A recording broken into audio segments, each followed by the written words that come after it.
Hello दोस्तों, नमस्कार दोस्तों। आप सभी का स्वागत है एक बार फिर से आपके अपने YouTube channel target government post में। सभी प्यारे भाई बहन जो लोग Allahabad high court group C और डी की तैयारी कर रहे हैं वो सभी लोग ज्वाइन कर सकते हैं, जुड़ सकते हैं। नीचे दिए गए रेड कलर की सब्सक्राइब बटन दबा करके और बगल में दी गई घंटी ज़रूर दबा लें, ऑल पे क्लिक कर लें, जिससे आने वाले सारे क्लासों के वीडियोस के जो नोटिफिकेशन है वो आपको समय से मिल पाएँ, साथ ही साथ आपको आगे की अपडेट्स मिल पाएँ। ठीक है। और मैं बताना चाहूँगा कि प्रीवियस ईयर शॉर्ट पेपर और प्रैक्टिस सेट आपके प्लेलिस्ट में जा कर के इसी चैनल के आप प्लेलिस्ट में जाएंगे तो सब कुछ आपको मिल जाएगा, बिल्कुल फ्री में, कोई चार्जेस नहीं है। तो चलिए शुरू कर लेते हैं आज की क्लास। तो आज हम लोग शुरुआत करेंगे जीके से। आप सभी को पता है 100 क्वेश्चन आने हैं ग्रुप सी में भी और ग्रुप डी में भी। तो शुरुआत करेंगे जीके जीएस से। 25 क्वेश्चन आपके जीके जीएस के आएंगे और मैथ्स में भी 25 क्वेश्चन आने वाले हैं। तो पहले हम लोग जीके करेंगे, उसके बाद में मैथ के क्वेश्चन करेंगे। तो देखेंगे आपकी तैयारी कैसी है। एग्जाम हॉल वाले क्वेश्चन आपको मैं करवाने जा रहा हूँ, प्रैक्टिस सेट। तो सभी लोग तैयार हो जाएं, कॉपी पेन लेके बैठें। जो क्वेश्चन नोट करने वाला उसको नोट कर लिया करें वीडियो को पॉज करके, और प्रैक्टिस जरूर करें, क्वेश्चन का आंसर जरूर दिया करें, भले ही आपको आंसर उसका आता हो या ना आता हो। मतलब आता होगा तो देंगे आप, नहीं आता होगा तो भी आपको आंसर देना ही देना है कमेंट में। क्योंकि देखिए गलतियां करके सीखते हैं, आप जानते हैं ना, गलतियां करके सीखते हैं। मतलब आप गलत आंसर देंगे या सही आंसर देंगे तो आपको समझ में आएगा कि हाँ भाई इस क्वेश्चन का ये आंसर सही है। और एग्जाम हॉल में अगर वो क्वेश्चन या उस तरह का क्वेश्चन पूछ लिया गया तो आप सही उत्तर कर पाएंगे, क्योंकि आप प्रैक्टिस सेट लगा चुके हैं, उस क्वेश्चन का आंसर कर चुके हैं। ठीक है। और गलती होती है तो भी आप सीखेंगे कि इसका आंसर ये नहीं ये है। समझ में आ रही बात? तो भाई सेशन को लाइक ज़रूर किया करें, कंजूसी बिल्कुल ना किया करें, आपके लिए बहुत मेहनत कर रहे हैं। चलिए शुरू कर लेते हैं क्लास को। सभी लोग लाइक और शेयर ज़रूर कर दें। उम्मीद है कल का प्रैक्टिस सेट आप लोगों ने ज्वाइन कर लिया होगा। मैं डेली आपको एक एक प्रैक्टिस सेट दे रहा हूँ। तो कल का प्रैक्टिस सेट जिन लोगों ने नहीं ज्वाइन किया है उसको जरूर से जरूर ज्वाइन कर लिया। आपको कुछ नहीं करना, होम पेज में जाना है और होम पेज में जा करके आप वीडियोज़ वाले ऑप्शन में जाएंगे, लाइव वाले ऑप्शन में जाएंगे, तो जो आपकी रिसेंट क्लासें हैं वो आपकी शो करेंगी। ठीक है। चलिए, तो सिंधु सभ्यता का काल कब था? सिंधु सभ्यता से रिलेटेड क्वेश्चन आपकी परीक्षा में पूछा जाएगा। सिंधु सभ्यता का काल कब था? तो यहाँ पर आपसे काल पूछा गया है कि सिंधु सभ्यता का समय कब से कब तक था। तो 51 नंबर पे आपका करेक्ट आंसर क्या है? सबको आंसर देना है, सभी प्यारे भाई बहन फटाफट से आंसर देंगे। बिल्कुल सही, बहुत बढ़िया। 9:30 बजे आपकी शाम को क्लास होती है, तो बिल्कुल मिस ना किया करें। अगर आपको अच्छे नंबर लाने हैं, आपको स्टेज फर्स्ट में शॉर्टलिस्ट होना है, तो आप ज़रूर से ज़रूर प्रैक्टिस करें। ठीक है, प्रैक्टिस बहुत ज़रूरी है, क्योंकि अब एग्ज़ाम को लेकर के बहुत कम समय रह गया है। पढ़ाई आपने जितनी की है अच्छी बात है, और कम की है तो भी अच्छी बात है। प्रैक्टिस सेट ज़रूर करिए। ठीक है, प्रैक्टिस सेट ज़रूर लगाइए, मॉडल पेपर ज़रूर लगाइए, बहुत अच्छा रिस्पांस मिलेगा एग्जाम में आपको। 51 नंबर पे राइट आंसर हो जाएगा। सिंधु सभ्यता का जो काल था वो 2500 बीसी से 1750 बीसी था। तो ऑप्शन नंबर ए यहाँ पर आपका राइट हो गया, ध्यान रखिएगा। अगले क्वेश्चन पे आ जाएंगे। 52 नंबर क्वेश्चन है, आपसे पूछ रहा भारतीय राष्ट्रीय कांग्रेस बनने के समय भारत का वायसराय कौन था? वेरी इंपॉर्टेंट क्वेश्चन है, सबको आंसर करना है। थोड़ा स्पीड बढ़ा लेंगे तो बहुत अच्छा रहेगा और तुरंत आंसर किया करिए। मैं क्वेश्चन रीड करता हूँ, आपके सामने 4 ऑप्शन है, कर्जन है, कैनिंग है, लॉरेंस है और डफरिन है। निम्न में से आपका राइट आंसर हो जाएगा डफरिन। ठीक है, भारतीय राष्ट्रीय कांग्रेस की जो स्थापना हुई थी वो 1885 में हुई थी, और उस समय भारत के वायसराय कौन थे? Lord Dufferin. तो आंसर यहाँ पर ऑप्शन नंबर बेटा क्या हो गया? डी हो गया। ठीक है ना। नेक्स्ट क्वेश्चन की तरफ आ जाएंगे। अगला क्वेश्चन ये रहा, 53 नंबर क्वेश्चन है, और 53 नंबर क्वेश्चन में आपसे ये पूछा जा रहा है, बताइएगा पानीपत का दूसरा युद्ध कब और किसके बीच लड़ा गया? वेरी इंपॉर्टेंट क्वेश्चन है आज के सेशन में, तो फटाफट से आंसर करते हुए चलेंगे सभी लोग। यहाँ पर देखिए पहले ऑप्शन में दिया गया है कि पानीपत का दूसरा युद्ध 1526 में, दूसरे ऑप्शन में दिया है यानी बी ऑप्शन में 1761 में, और सी ऑप्शन में दिया है 1556 में, और डी ऑप्शन दिया है 1491 में। ठीक है, सारे ही ऑप्शन आपके स्क्रीन पे हैं, फटाफट से आपको आंसर करना है। 53 नंबर पे राइट आंसर आपका हो जाएगा पानीपत का दूसरा युद्ध ये हेमू और अकबर के बीच में हुआ था 1556 में।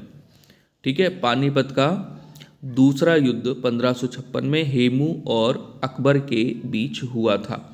चलिए अगले क्वेश्चन की तरफ चलेंगे। अगला क्वेश्चन ये रहा, 54 नंबर आपके स्क्रीन पर है। यहाँ पर आपसे देखिए क्या कह रहा है। यहाँ पर आपसे कह रहा है निम्नलिखित में से कौन सा प्रांत जो एक कांग्रेस मंत्रालय था और 1935 के अधिनियम के अंतर्गत नहीं बनाया गया था। फिर से समझेंगे, निम्नलिखित में से कौन सा प्रांत जो एक कांग्रेस मंत्रालय था और 1935 के अधिनियम के अंतर्गत नहीं बनाया गया था। 54 नंबर पे आपका करेक्ट आंसर क्या होगा? बिहार, मद्रास, उड़ीसा, पंजाब। तो राइट आंसर हो जाएगा 54 पे। बिल्कुल सही ऑप्शन नंबर डी जो लोग कर रहे हैं, पंजाब, बिल्कुल करेक्ट आंसर हो जाएगा। नेक्स्ट क्वेश्चन पे आ जाएंगे। 55 नंबर क्वेश्चन है। 55 में आपसे यहाँ पर पूछा जा रहा है कि बताइए निम्नलिखित में से किन वर्षों के दौरान पोर्ट ब्लेयर सुभाष चंद्र बोस के अधीन आजाद हिंद सरकार का मुख्यालय था? किन वर्षों के दौरान पोर्ट ब्लेयर सुभाष चंद्र बोस के अधीन आजाद हिंद सरकार का मुख्यालय था?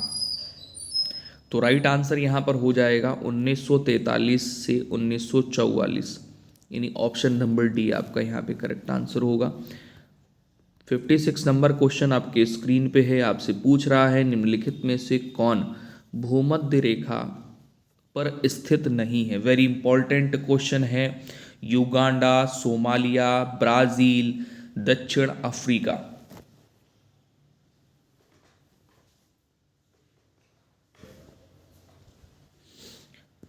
चलिए 56 नंबर पे right answer option number D हो जाएगा, साउथ अफ्रीका, दक्षिण अफ्रीका। चलिए नेक्स्ट क्वेश्चन की तरफ आएंगे। 57 नंबर क्वेश्चन आपकी स्क्रीन पे देखिए। यहाँ पर आपसे कह रहा है निम्नलिखित में से भारत के किस राज्य या केंद्र शासित प्रदेश में सबसे अधिक राष्ट्रीय उद्यान हैं?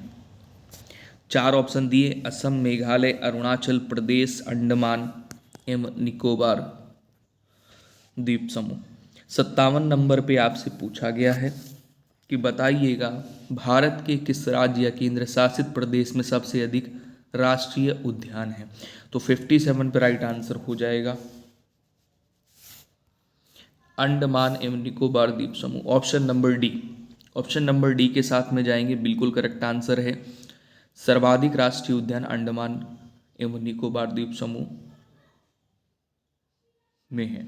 ठीक है, और भारत में पूछा जाए अगर कुल राष्ट्रीय उद्यान कितने हैं तो 106 राष्ट्रीय उद्यान हैं। ठीक है, और भारत का पहला राष्ट्रीय उद्यान कौन सा है? जिम कॉर्बेट राष्ट्रीय उद्यान। ठीक है, ध्यान रखेंगे। चलो अगले क्वेश्चन पे आ जाओ। 58 नंबर क्वेश्चन है। भाई सेशन को लाइक ज़रूर कर दिया करें सभी प्यारे भाई बहन, ठीक है, जिससे हमें भी आपका प्यार और सपोर्ट मिल पाएगा और मुझे जानकारी मिल पाती है कि भाई ये सेशन कितने लोगों को हेल्पफुल लग रहा है। ठीक है, हाँ, तो और मेहनत मैं आप लोगों के लिए कर पाऊँ, क्योंकि जॉब करने के साथ साथ क्लासें ले पाना और फिर अपने पर्सनल काम कर पाना बहुत है ना। चलिए 58 पे राइट आंसर ऑप्शन नंबर यहाँ पे क्या हो जाएगा? भारत में सबसे अधिक जैव विविधता कहाँ मिलती है? तो 58 पे राइट आंसर आपका ऑप्शन नंबर सी हो जाएगा, पश्चिमी घाट में। पश्चिमी घाट में भारत में 4 जैव विविधता वाले हॉटस्पॉट है। एक तो आपका यहाँ पे पश्चिमी घाट हो गया, ऑप्शन नंबर सी। ठीक है, और एक पूर्वी हिमालय है, अंडमान और निकोबार द्वीप समूह है, इंडो बर्मा क्षेत्र है।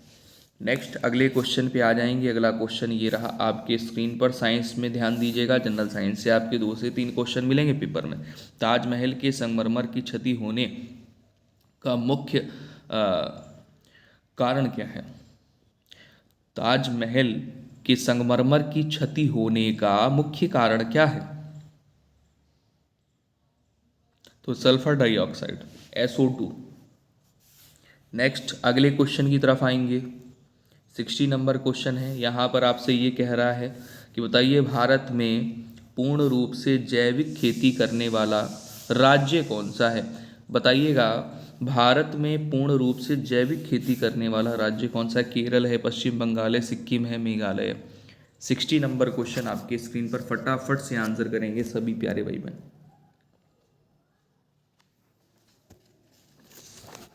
चलिए बहुत बढ़िया, ध्यान देंगे यहाँ पे 60 नंबर पे राइट आंसर हो जाएगा सिक्किम। सिक्किम है। नेक्स्ट क्वेश्चन पे आ जाएंगे, 61 नंबर क्वेश्चन ये रहा आपके स्क्रीन पे। यहाँ पर आपसे कह रहा भारतीय संविधान का कौन सा अनुच्छेद ये विचार करता है कि भारत में एक महान्यायवादी होना चाहिए? भारतीय संविधान का कौन सा अनुच्छेद, कौन सा आर्टिकल यह विचार करता है कि भारत में एक महान्यायवादी होना चाहिए? 61 नंबर पे राइट आंसर हो जाएगा अनुच्छेद 76, आर्टिकल 76। ठीक है, समझ गए सभी लोग? बहुत बढ़िया, शाबाश। अगले क्वेश्चन की तरफ चलिए। आंसर ज़रूर किया करें, क्वेश्चन ना भी आता हो तो भी आंसर ज़रूर करें, इससे आपको ही फायदा है। निम्नलिखित में से कौन संविधान सभा के संवैधानिक सलाहकार थे? Very very important question. निम्नलिखित में से कौन संविधान सभा के संवैधानिक सलाहकार थे? 4 ऑप्शन दिया गया है। सच्चिदानंद सिन्हा हैं, BN राव हैं, HN कुंजूर हैं और VN मेनन। तो निम्न में से राइट आंसर आपका क्या होगा? 62 नंबर 62 नंबर क्वेश्चन पे राइट आंसर हो जाएगा BN राव। क्या हो जाएगा? BN राव, यानी बेनेगल नरसिम्हा राव भारतीय प्रशासनिक सेवा के अधिकारी और अंतर्राष्ट्रीय न्यायालय के न्यायाधीश थे। भारतीय संविधान निर्माण के समय संवैधानिक सलाहकार नियुक्त किए गए थे और वह संविधान के अपने लोकतांत्रिक ढांचे की सामान्य संरचना के लिए जिम्मेदार थे। ठीक है, चलो अगले क्वेश्चन की तरफ चलते हैं। अगला क्वेश्चन ये रहा 63 नंबर आपके स्क्रीन पे। यहाँ पर आपसे कह रहा है राष्ट्रपति अपना त्यागपत्र को देगा, किसको देगा? सब जानते हैं कि राष्ट्रपति अपना त्यागपत्र उपराष्ट्रपति को देगा, वाइस प्रेसिडेंट को देगा। नेक्स्ट क्वेश्चन पे आ जाइए। चलिए, साइंस का क्वेश्चन है, आपसे कह रहा है प्लास्टर ऑफ पेरिस है। प्लास्टर ऑफ पेरिस है। चलिए, प्लास्टर ऑफ पेरिस है। प्लास्टर ऑफ पेरिस का रासायनिक नाम क्या होता है? Calcium sulphate hemihydrate. क्या होता है? Calcium sulphate hemihydrate.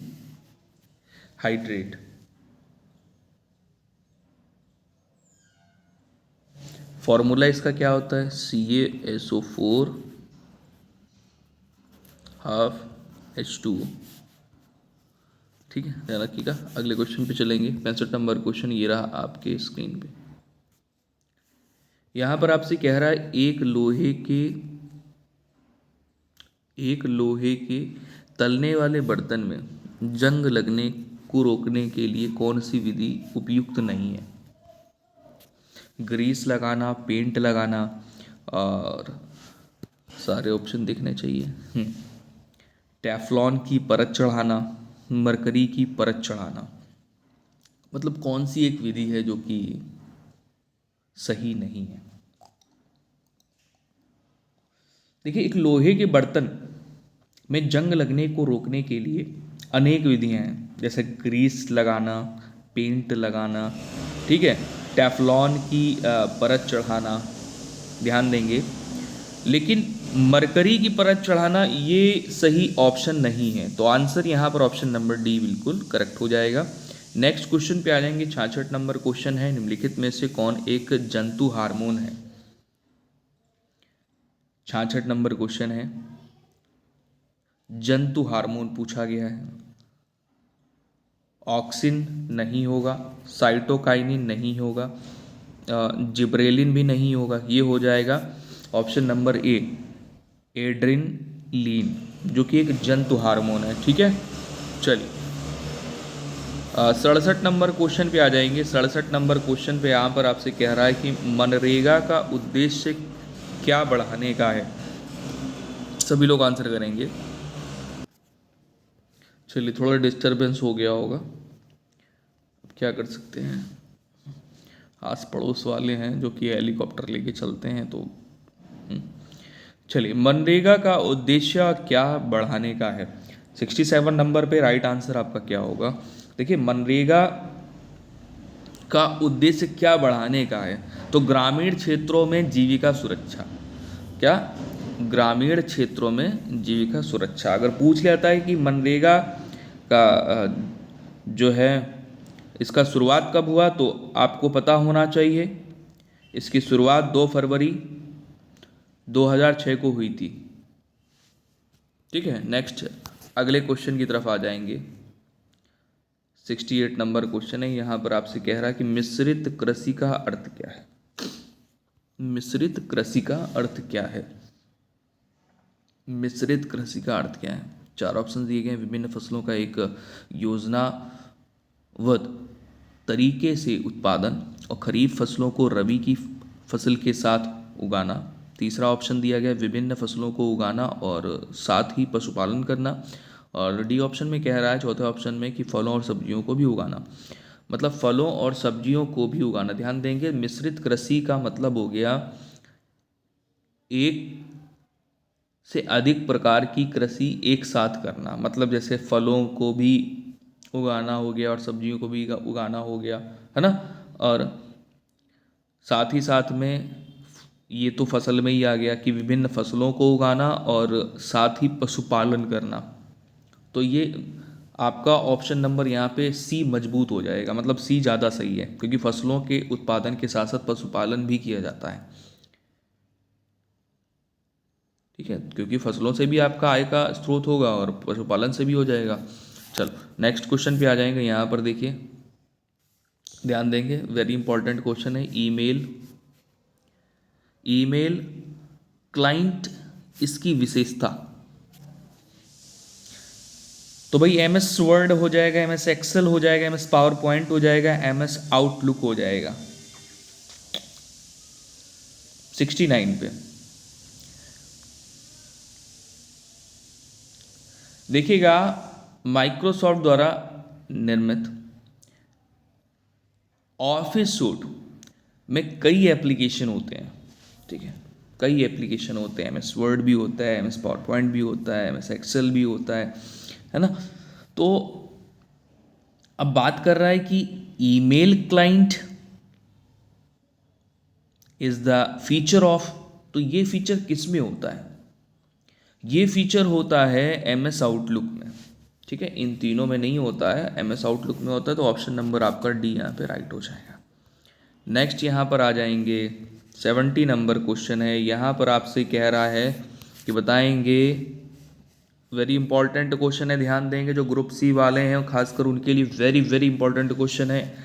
परिकलन में प्रयुक्त होने वाली संगणक की भाषा, यानी computer language used for calculation is. तो कैलकुलेशन के लिए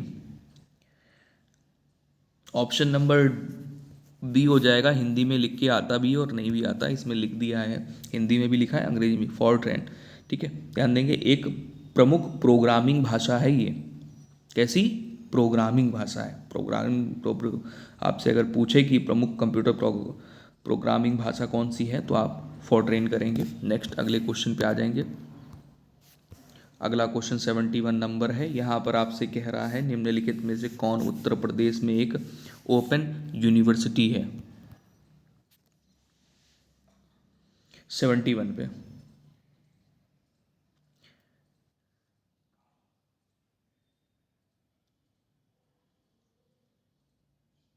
राजऋषि टंडन ओपन यूनिवर्सिटी कहाँ पर है? ये प्रयागराज में है। ठीक है, नेक्स्ट अगले क्वेश्चन की तरफ आएंगे।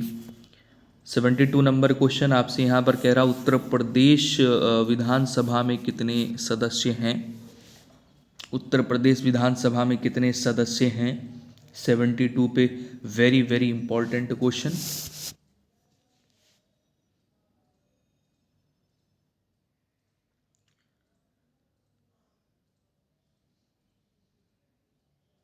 देखिए, उत्तर प्रदेश की विधानसभा में 403 निर्वाचित सदस्य और एक मनोनीत सदस्य, यानी 404 हो गए टोटल। ऑप्शन नंबर आपका डी राइट हो गया, ठीक है ना। नेक्स्ट क्वेश्चन आ जाएंगे, 73 नंबर क्वेश्चन है। यहाँ पर आपसे कह रहा है मई 2024 में फ्रांस ने किस द्वीपीय क्षेत्र में आपातकाल की घोषणा की?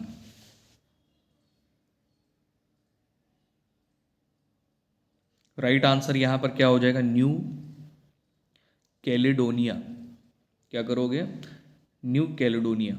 2024 में, मई में 2024 में फ्रांस ने किस द्वीपीय क्षेत्र में आपातकाल की घोषणा की? तो new Caledonia, option number A. Next अगले क्वेश्चन पे आ जाएंगे। अगला क्वेश्चन ये रहा, करंट का क्वेश्चन है। मई 2024 में भारत फ्रांस संयुक्त सैन्य अभ्यास शक्ति का आयोजन किस राज्य में किया गया? तो मेघालय है, गोवा है, और दो ऑप्शन और दिए गए आपके नीचे हो गए, राजस्थान, लद्दाख।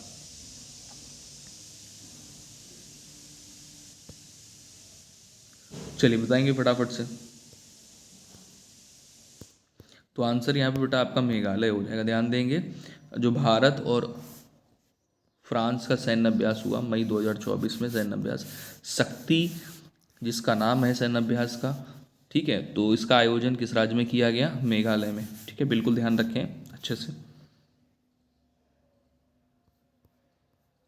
चलो 75 नंबर क्वेश्चन पे आ जाइए, ठीक है। 25 क्वेश्चन आने, 75वां क्वेश्चन आपका ये जीके के 25 क्वेश्चन होंगे।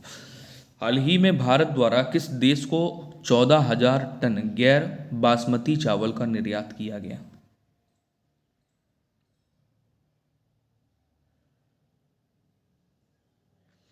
तो मॉरिशस हो जाएगा, ऑप्शन नंबर आपका सी बिल्कुल करेक्ट हो जाएगा, ठीक है। अब हम लोग करेंगे मैथ्स के क्वेश्चन। सेशन को लाइक जरूर कर दिया करें सभी प्यारे भाई बहन।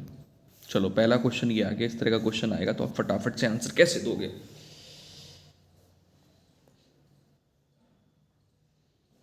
तो इसका बेसिक मेथड तो पहले तो समझ लो, बेसिक मेथड क्या होगा। बेसिक मेथड ये हो जाएगा कि भाई देखो x upon Y is equal to 3/5 दिया गया है, मतलब इसको अगर लिखना चाहोगे तो रेशियो में इस प्रकार से लिख पाओगे, इस प्रकार से लिख पाओगे। यानी x की हमने यहाँ पर वैल्यू क्या पुट करनी है? 3 पुट करनी है x की जगह, और y की जगह हमें वैल्यू क्या पुट करनी है? 5 पुट करनी है, ठीक है। सिंपल सा समझना है, जैसे करने का मेथड होता है एग्जाम टाइम पे ऐसे ही करते हैं, ठीक है। तो x की जगह क्या पुट करेंगे? 3, और y की जगह क्या पुट करेंगे? 5। तो यहाँ पर देखिए x की जगह 3 पुट किया तो 3 3 का 9 हो गया, ठीक है। y की जगह 5 पुट किया तो ये 10 हो गया, ठीक है। और यहाँ पर 3 x की जगह कितना 3 पुट करेंगे तो यहाँ पर भी 9 हो जाएगा, और y की जगह 5 पुट करेंगे तो -5 हो जाएगा। कह रहा है इसका अनुपात क्या होगा? तो इनके बीच में क्या निकालना है? अनुपात निकालना है। बहुत सिंपल है, सॉल्व करोगे, यहाँ पे 19 हो गया, रेशियो यहाँ पर 9 में से 5 जाएगा, कितना बचेगा? 4 बचेगा। तो रेशियो कहीं दिख रहा है आपको? हाँ भाई दिख रहा है। कहाँ पे दिख रहा है? ऑप्शन नंबर ए में। लगा लो आंसर। समझ में आ गया सबको? चलो अब अगले क्वेश्चन का आंसर आप लोग सबसे पहले देंगे, फिर उसके बाद में मैं सॉल्यूशन बताऊंगा। चलो 77 नंबर क्वेश्चन है। यहाँ पर आपसे कह रहा है कि यदि n इज इक्वल टू 3 की घात 14 प्लस 3 की घात 13 माइनस 12 है तो n का सबसे बड़ा अभाज्य गुणनखंड क्या है?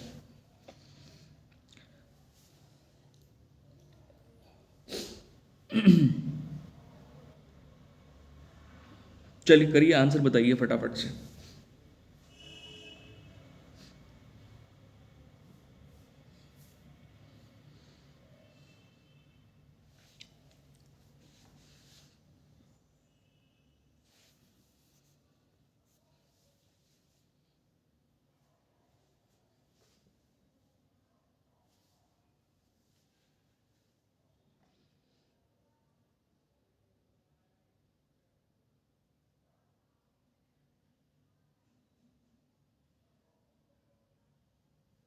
चलिए देखिएगा कैसे होगा ये, कैसे होगा ध्यान देंगे। तो यहाँ पे n इज इक्वल टू दिया गया, ठीक है। हम यहाँ से क्या करेंगे?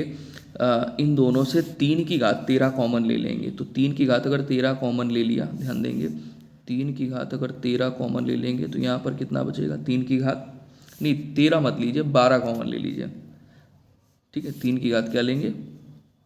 12 कॉमन ले लिया तो 3 की घात 14 था, 12 कॉमन ले लिया, कितना बचा? यहाँ पे 2 बचा। 13 था, 3 की घात 1 बचेगा, ठीक है, और माइनस 12 है।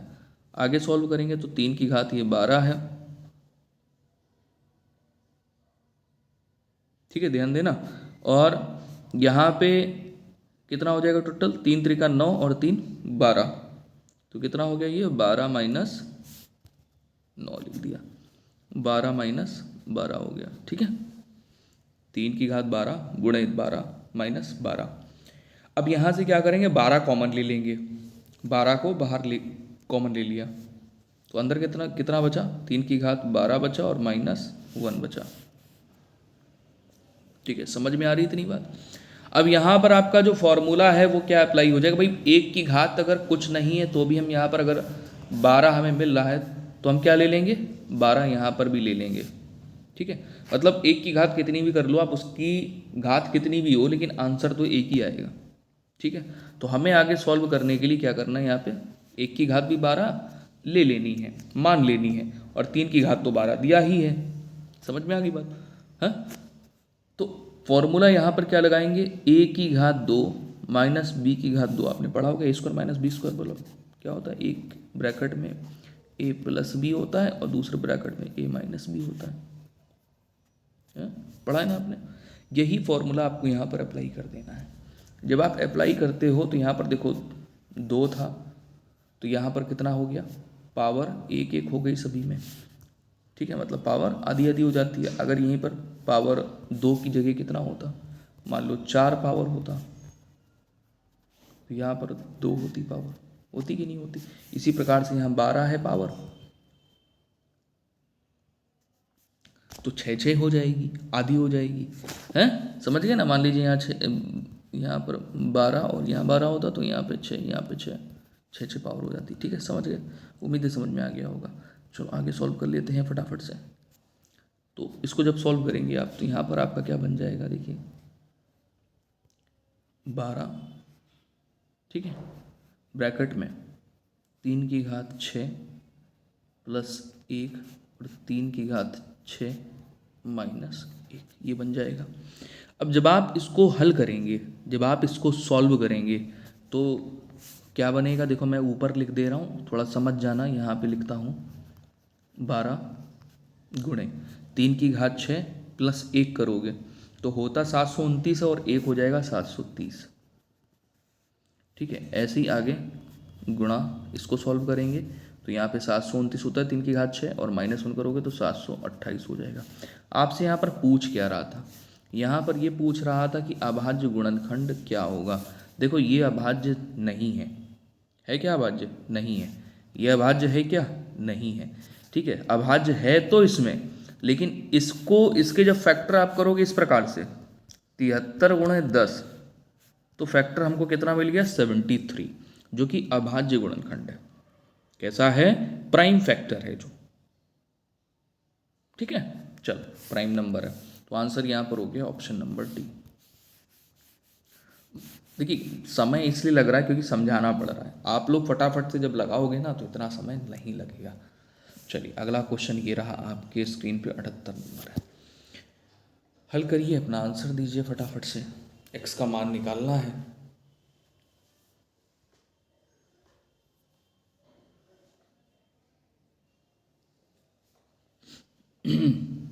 एक्स का मान निकालना है।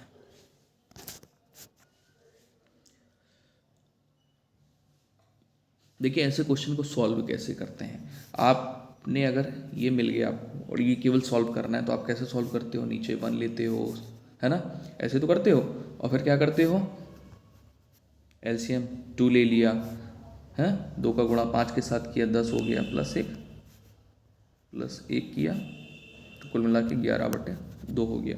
तो ये वाली जो कैलकुलेशन है ये आपको कहाँ करनी है, लिखना नहीं है, कैलकुलेशन मन में कर लेनी है। मैं आसान तरीका बता रहा हूँ कि सब कर लें, ठीक है। ज़्यादा ट्रिक में आएंगे तो एग्ज़ाम में परेशान हो जाएंगे। तो यहाँ पर आपका कितना बन गया, 11/2 बन गया, और ये 2 कहाँ जाएगा, ये 2 चला जाएगा इसके पास में, तो यहाँ पर कितना बन गया, 2 बन गया, और नीचे कितना है 11 है, तो सिचुएशन यहाँ पर आ गया 11, 2/11 हो गया यहाँ पे। अब इसको भी उसी प्रकार से हल करेंगे तो कितना हो जाएगा, 11 और 2 13, 13/2 11। कितना बन जाएगा यहाँ पे? यहाँ बन गया 13/11। यहाँ बन गया 13/11 और ये 11 ऊपर चला जाएगा, तो सिचुएशन हो जाएगी x + 11/13। समझ में आ गई बात? इतनी बात समझ में आई सबको? कोई दिक्कत इसमें नहीं है। अब इसको उठा करके इधर भेज दो। जब इधर भेजोगे तो x बराबर क्या हो जाएगा? 2 - 11/13। एलसीएम लो 13, यहाँ पे 26 - 11 तो कितना हो जाएगा? ये x बराबर चल रहा है, यहाँ पे x बराबर आ जाएगा 15/13। ये आंसर है 15/13, ऑप्शन नंबर है। लग जाएगा? कोई दिक्कत किसी को? कोई समस्या परेशानी नहीं है? चलो अगला क्वेश्चन ये रहा आपके स्क्रीन पे, 79 नंबर क्वेश्चन है। इसमें समझेंगे सभी लोग। मैं ऐसे कर दे रहा हूँ, नीचे मुझे स्पेस मिल जाएगा, ठीक है। क्वेश्चन नंबर 79 है, आप लोग ध्यान रखें। कह रहा मान लीजिए x वह छोटी से छोटी संख्या है जो 16, 24, 30, 36 और 45 से विभाजित है तथा x एक पूर्ण वर्ग भी है। मतलब x ऐसी संख्या है, पूर्ण वर्ग भी है, स्क्वायर भी है, ठीक है। जब x को 123 से विभाजित किया जाता है तो शेषफल कितना आएगा? तो पहले तो हमें यहाँ तक सॉल्व करना है, x की वैल्यू निकालनी है, x फाइंड आउट करना है। उसके बाद में फिर क्या करेंगे? 123 से विभाजित कर देंगे, जो भी आपका शेषफल आएगा वो आपका आंसर होगा। हाँ, तो भाई 16, 24, 30, 36, 45 से विभाजित होने वाली संख्या निकालनी है और जो पूर्ण वर्ग भी होनी चाहिए। निकालो जल्दी से। सबसे आसान तरीका निकालने का होता है कि आप क्या करो, इन पांचों संख्याओं का क्या कर लो, एलसीएम निकालो, लासा जिसको बोलते हैं, ठीक है। तो जब आप लासा निकालोगे इन सभी का तो कितना आ जाएगा? देखो ध्यान देना, लासा तो आप लोग निकाल लोगे ना, तो जब इसका आप लासा निकालोगे ना तो आ जाएगा आपका 3600 लासा, लेकिन आप लोग को निकालना है, ठीक है। एलसीएम जो आया इन पांच संख्याओं का वो क्या आया? 3600। अब 3600 क्या है? अपने आप में एक वर्ग है। किसका वर्ग होता है ये? तो ये 60 का वर्ग होता है, ठीक है, 60 का वर्ग होता है। अब यहाँ पर कह रहा है इसको 123 से अगर आप विभाजित करोगे तो कितना मिलेगा? तो 123 से जब आप इसको भाग दोगे तो जब आप हल करोगे तो आपको 33 मिलेगा। कितना मिलेगा? 33 हल करो, हल करके बताओ कमेंट में जल्दी से 33 शेषफल मिल रहा कि नहीं मिल रहा? ये शेष मिलेगा। क्या मिलेगा? शेषफल, रिमाइंडर। चलो हल करो जल्दी से और बताओ अपना आंसर। 33 आ रहा कि नहीं आ रहा? हल करके बताना है, देखना है, चेक करना है। ऐसा तो नहीं कहीं मैं गलत कर रहा हूँ या मैं आपको गलत बता रहा हूँ, लेकिन आप तो चेक करेंगे ना। कॉपी पेन लेके बैठे हैं, पहले ही बोला था मैंने। चलो अगले क्वेश्चन की तरफ आ जाओ। ओहो बढ़िया ज़बरदस्त क्वेश्चन है।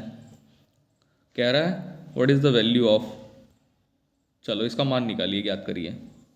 अच्छा क्वेश्चन है, 80 नंबर पे। तो आपको पता ही है भाई कैसे सॉल्व करना होता है ऐसे क्वेश्चन में। ऐसे क्वेश्चन वही बॉडमॉस लगाएंगे। तो पहले तो आपको क्या सॉल्व करना है? ब्रैकेट सॉल्व करना होगा। तो ब्रैकेट सॉल्व करेंगे, डिवाइड लगा हुआ है तो इसको डिवाइड कर दो। हालांकि जब मल्टीप्लाई में चेंज करोगे इसको तो इस प्रकार से हो जाएगा। हम लोग कैसे करते हैं? मल्टीप्लाई 8/1 ऐसे तो होता है। इसको इधर डिवाइड किया, कितना हो गया? 2 हो गया। अब 1/2 -2 हो जाएगा। ये 1/2 दिया है पूरा और ये -2 दिया है। इसको सॉल्व कर लिया हमने यहाँ पर। अब क्या मिल गया? -2 मिल गया। सॉल्व करोगे यहाँ पे कितना बनेगा? यहाँ पे जब आप सॉल्व करोगे तो यहाँ पे -3/2 बनेगा। कैसे भाई? 2 का गुणा 2 से हुआ, 4 हो गया। और यहाँ पर 1 है तो 1 माइनस भी तो हो जाएगा, तो -3/2 बन गया यहाँ पे। यहाँ पर तो ये बन गया, ठीक है। अब बात इसकी आती है, तो यहाँ पर हम ब्रैकेट लगा, तो पहले मल्टीप्लाई सॉल्व करेंगे, यानी यहाँ पर बन जाएगा 44।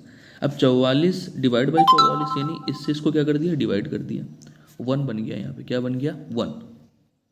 ठीक है, अब 1 बन गया, यहाँ पे ऑफ लगा है, तो पहले ऑफ सॉल्व करेंगे, तो यहाँ पर तो आपको मिल गया 1, और 1 का सॉल्यूशन इस प्रकार से रहेगा, देखो ये 88 है, -1 ऑफ माइनस, ये तो ऑफ का मतलब होता मल्टीप्लाई, जब इनका और इनका आपस में मल्टीप्लाई होगा तो यहाँ पर वैल्यू क्या बन जाएगी, ये बन जाएगी,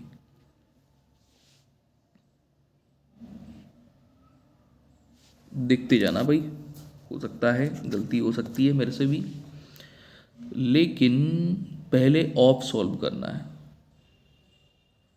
एक सेकंड, यहाँ पे थोड़ा सा गलती कर दी मैंने जल्दबाजी के चक्कर से। चलिए, इसको सॉल्व किया था तो यहाँ पर कितना मिला था हम लोगों को, 3/2, माइनस का 3/2। ठीक है, तो अब क्या करना है अब क्या करना है, ऑफ सॉल्व करेंगे, क्योंकि आंसर आपका मैच नहीं करेगा अगर वैसे जाएंगे हम लोग तो। ठीक है ना, तो ये हो गया, और ये होने के बाद में ये हमें मिल रहा था 88, तो ऑफ पहले सॉल्व करेंगे, यानी इसका मल्टीप्लाई इससे कर लेंगे, तो इससे जब इसको कट करेंगे तो यहाँ पर हो जाएगा 44, और 44 का मल्टीप्लाई -3 से करेंगे तो हमको क्या मिल जाएगा, माइनस का 132। ठीक है, माइनस का क्या मिल गया, 132, और डिवाइड में ये 44 है, और माइनस इधर ही है 88। ठीक है, अब यहाँ पर 88 प्लस 44/132 सॉल्व करोगे तो यहाँ पर कितना आ जाएगा, 44 से डिवाइड करोगे तो 11 से डिवाइड करोगे तो ऊपर 4 हो गया, नीचे 12 हो गया, और सॉल्व कर लो, 1/3 हो जाएगा। कितना हो गया, 1/3, मतलब 88 प्लस 1/3। अब इसको जब आप सॉल्व करेंगे तो आपको 265/3 मिलेगा, 265/3। ठीक है, चलिए मैच कर लिया सबने, अपना स्क्रीनशॉट ले लो, इसका लगा लेना, देख लेना, कोई गलती हो मेरे से हो गई हो तो मेरे को कमेंट करके बता देना, बाकी अपना आंसर मैच कर लो, यहाँ पे आंसर आ गया है। ठीक है, चलो अगले क्वेश्चन की तरफ आ जाएंगे। 81 नंबर क्वेश्चन आपके स्क्रीन पे। एवरेज वाला क्वेश्चन है, कह रहा 9 पुस्तकों के पृष्ठों की औसत संख्या 400 है, यदि प्रथम 5 पुस्तकों के पृष्ठों की, यानी पन्नों की, जो पेज होते हैं, पेजों की औसत संख्या कितनी है प्रथम 5 पुस्तकों की। 9 पुस्तक हैं, 1 2 3 4 5 6 7 8 9, 9 है, तो पूरे 9 की औसत संख्या कितनी है, पूरे 9 पुस्तकों की, जो पुस्तकों के पृष्ठों की औसत संख्या कितनी है, 400 है। ठीक है, और कह रहा है प्रथम 5, प्रथम 5 की कितनी है, एक सेकंड 400 लिखना था यहाँ पर, प्रथम 5 की कितनी है, 430 है। ठीक है, और अंतिम 5 की 380 है, अंतिम 5 की 380। इसका एक सिंपल वाला तरीका पहले देखेंगे,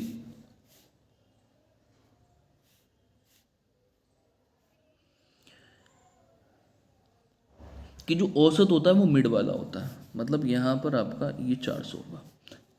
ठीक है, और प्रथम 5 की अगर बात करेंगे तो प्रथम 5 में यहाँ पे 430 आ रहा है, तो 430 हो गया।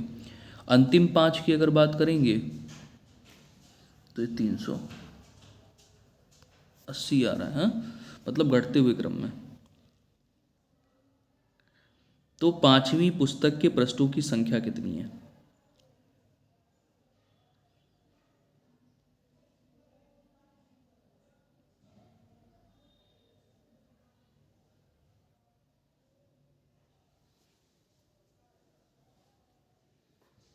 अच्छा चलो कोई नहीं, हल कर लो, हल कर लो, कोई दिक्कत नहीं है। देखो 9 × 400 करोगे कितना मिल जाएगा आपको, ये 3600 मिल गया। ठीक है, इधर प्रथम 5 की पृष्ठों का औसत यहाँ पर दिया गया है, तो इधर मल्टीप्लाई करोगे कितना बन जाएगा, इधर आपका बनेगा 2150। ठीक है, और इधर अंतिम 5 पुस्तकों का औसत दिया गया है, तो 5 × 38 ये कर लिया आपने। ठीक है, 380। तो इधर आपने निकाला तो कितना बन गया, 0 0 19, इनको जोड़ लो आप।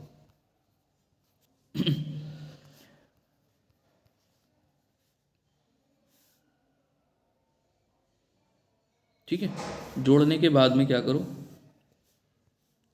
इनके बीच में अंतर निकालो। जब अंतर निकालोगे तो 450 आ जाएगा, यही आपका आंसर है। 450 आ जाएगा, यही आपका आंसर है। ठीक है, ऑप्शन नंबर डी सही है, बिल्कुल सही है। अगले क्वेश्चन की तरफ आ जाएंगे। अगला क्वेश्चन ये रहा 82 नंबर आपके स्क्रीन पर। ए तथा बी के मासिक वेतनों का अनुपात 11:21 है। अगर दोनों को 4000 रुपये की मासिक वेतन वृद्धि मिलती है, यानी मासिक वेतन वृद्धि यानी बढ़ के मिलती है, तो नया अनुपात इतना हो जाता है। तो ए का मासिक वेतन क्या है, बताओ। देखो इसका मैं आपको बेसिक वाला मेथड बताऊंगा, बहुत आसान सा। ठीक है, बहुत आसान सा, बेसिक वाला भी आसान है। अच्छा है, इनका हमें मासिक वेतन जो है वो दिया है, गिवन है। कितना दिया है, 11:12। तो हमने इनके साथ में x ले लिया। अगर दोनों की आय में वृद्धि हो रही है 4000 की, कितनी हो रही है, 4000 की वृद्धि हो रही है, तो कितना अनुपात हो जाता है, 3:5 का। इतनी बात समझ में आ गई सबको। अब तो हल कर लोगे, यहाँ से क्रॉस मल्टीप्लाई कर लो, आराम से हल कर लो। आपका कितना हो गया, ये 55x प्लस 4 पंचे 20,000 ये हो गया, और 36x और यहाँ पे प्लस 12,000 ये हो गया। हल करो यहाँ पे, जब हल करोगे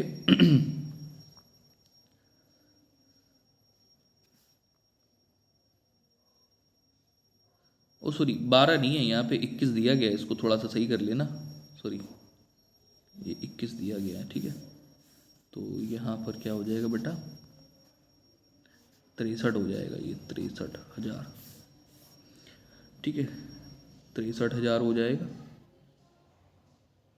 नहीं नहीं नहीं, क्या कर रहा हूँ, 63,000 कहाँ से हो जाएगा, 300 को 12, ठीक है, ये 63 हो जाएगा, 63x हो जाएगा। ठीक है, 63।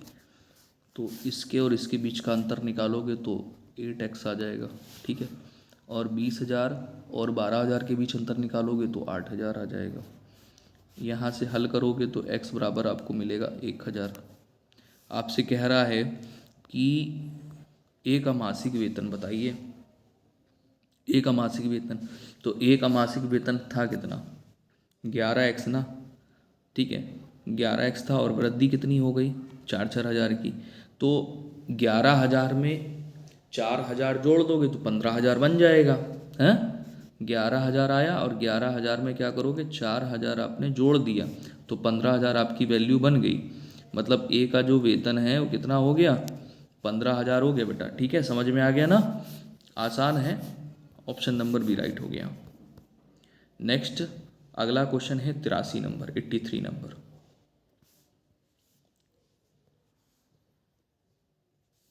चलो करो जल्दी से, 83 नंबर क्वेश्चन आपके स्क्रीन पे। इसमें कह रहा सुजाता अपनी मासिक आय का 18% घर के किराए पर, आय पर 40% किराने के सामान पर, और शेष जो बची हुई आय है उसका 55% अपने बच्चों की शिक्षा और अन्य पर खर्च करती। यदि उसकी मासिक वेतन यदि उसकी मासिक बचत, यहाँ पे दिया यदि उसकी मासिक बचत इतने रुपए है, तो उसका खर्च शिक्षा और अन्य पर कितना है।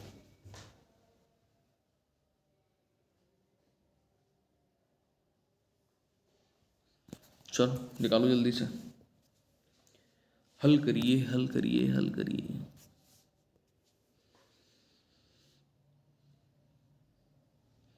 सुजाता की मासिक बचत दी हुई है, उसी के अनुसार हमें हल करना है, ध्यान देना है। देखो सुजाता की जो मासिक आय वो हमको पता नहीं है, क्योंकि अगर वो पता होती तो फिर हो गया था चुटकियों में।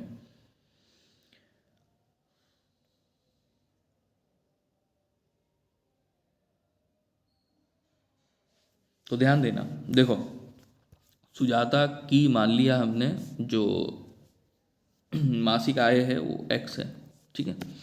और ये 18% घर के किराए पर, ठीक है, और 40% किराने के सामान पर। इतना ध्यान देना पहले यहां तक। तो इतना तो इन्होंने खर्च किया ही किया है। तो 100% उसकी आय थी, उसमें से इतना अगर खर्च किया तो बचा कितना? ये टोटल कितना हो गया? 58 हो गया भाई। 18 और 40 कितना हुआ? 58 हुआ। 58% उन्होंने खर्च किया, तो बचा कितना? कितना बचा? 42%, तो 42% बचा। जो शेष बचा उसका 55% अपने बच्चों की शिक्षा पर खर्च किया। जो शेष बचा उसमें खर्च किया, तो बचा कितना भाई? हम तो बचत ले रहे हैं ना, बचा कितना? 55% तो खर्च कर दिया, तो बचा 45। ठीक है, तो ये जो बचत हुई वो कितने की हुई? टोटल 4725 की। यहाँ 45 है, यहाँ 25 है। समझ में आ गई बात? अब इसको क्या करना है? हल करना है आपको।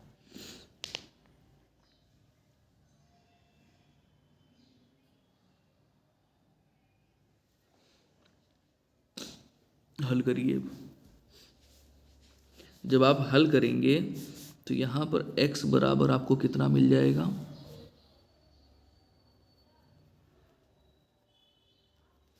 25,000 मिलेगा। एक जीरो ज़्यादा कर दिया, 25,000 मिलेगा, ठीक है। हल करिएगा आप लोग। हल करने के बाद में x बराबर आपको 25,000 मिलेगा। x है क्या? x जो हम लोगों ने लेट करी थी वैल्यू, वो थी मासिक आय की, यानी उसका जो सैलरी है वो कितना है? टाइम हो गया भाई ऑफिस का, चलो। हाँ तो कहाँ थे हम लोग? जो एक्स की वैल्यू आई, यानी सुजाता की जो मासिक आय है वो 25,000 रुपये, और 25,000 है तो कह रहा है कि शिक्षा और अन्य पर कितना खर्च है। मतलब आप यहाँ पर ये देखिए कि उसने ये बोला था कि 55% जो है वो अपने बच्चों की शिक्षा और अन्य पर खर्च करता है, तो इसी का आपको क्या करना है बेटा?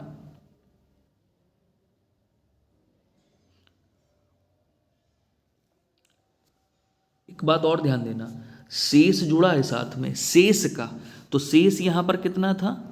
42%, जो बची हुई आय थी। उसी बची हुई आय का उसने 55% खर्च करना है बच्चों की शिक्षा और अन्य खर्चों पर। तो अब आपको सॉल्व करना है, हल करना है और अपना आंसर निकालना है। देखो ये तो हो गया कट, ठीक है, इतनी बात समझ में आ गई। एक जीरो से ये एक जीरो भी कट गया है। हल करो, और 25 का गुणा अगर आप 42 में करते हो तो कितना बन जाता है? 25 दूनी 50, यानी जीरो 5 लग गई हासिल। 25 चौको 100, यानी कितना हो गया? 105। एक जीरो से एक जीरो ये भी कट गया। अब इन दोनों का कर लो आप मल्टीप्लाई। जब मल्टीप्लाई करोगे तो आपको आंसर मिलेगा 5,775। तो टोटल यहाँ पर जो फाइनली आंसर आ गया आपका 5,775, ठीक है। बाकी कुछ क्वेश्चन रह जा रहे हैं, वो मैं करवा दूंगा आपका। लगभग कितने क्वेश्चन रह गए? 15-16 क्वेश्चन रह गए हैं। चलो अच्छा, एक क्वेश्चन आप लोग और कर लो जल्दी से, है ना, फिर हम लोग कल शाम को मुलाकात करते हैं। चलो यहाँ पर कह रहा है किसी परीक्षा में ए को पासिंग मार्क्स से 20% कम अंक मिलते हैं, मतलब ए को पासिंग मार्क्स से भी कम 20% अंक मिलते हैं और बी को 20% अधिक अंक मिलते हैं।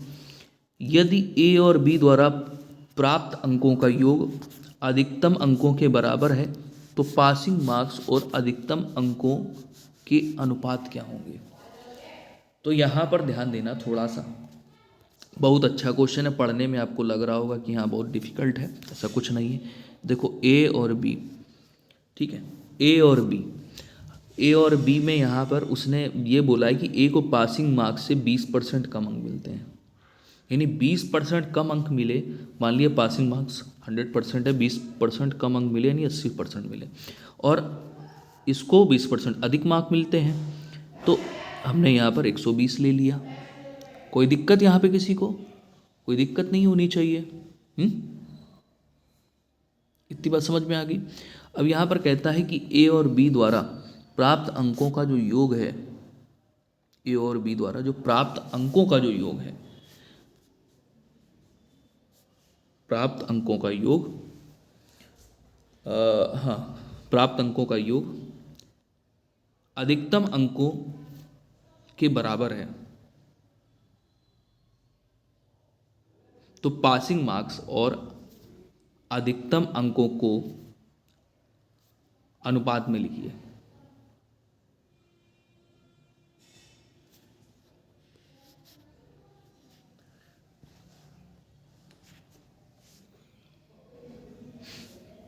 चलिए ध्यान देंगे। यहाँ पर आपने क्या किया, जोड़ लिया। जब जोड़ोगे तो यहाँ पर कितना बन जाएगा, 200 बन गया। और जो यहाँ पर अधिकतम अंक मिल गए वो इतने मिल गए, और जो पासिंग मार्क्स था वो कितना था, वो 100 था कि नहीं था?